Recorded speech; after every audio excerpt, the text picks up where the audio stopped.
कोळसा येथे खंडोबा यात्रेनिमित्त भव्य शंकरपटाचं थाटात उद्घाटन, माजी आमदार भाऊराव पाटील गोरेगावकर उपस्थित. हिंगोली जिल्ह्यातील सेनगाव तालुक्यातील मौजे कोळसा येथे खंडोबा यात्रेनिमित्त भव्य शंकरपटाचं आयोजन करण्यात आले. या शंकरपटाचे उद्घाटन माजी आमदार भाऊराव पाटील गोरेगावकर, भास्करराव बेंगाळ साहेब, संजय भैया देशमुख यांच्यासह मान्यवरांच्या हस्ते करण्यात आले.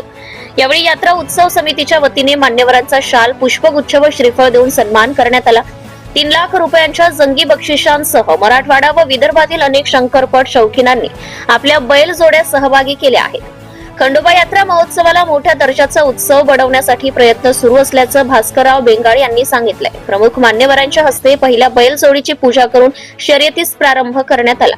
प्रतिनिधी प्रदीप वाघ, हिंगोली, धुमाकूळ, महाराष्ट्र न्यूज नेटवर्क. आपल्या परिसरातील ताज्या आणि महत्त्वाच्या बातम्या पाहण्यासाठी आजच आपल्या धुमाकूळ महाराष्ट्र न्यूजला YouTube वर सबस्क्राईब करा आणि बेल आयकॉन प्रेस करा.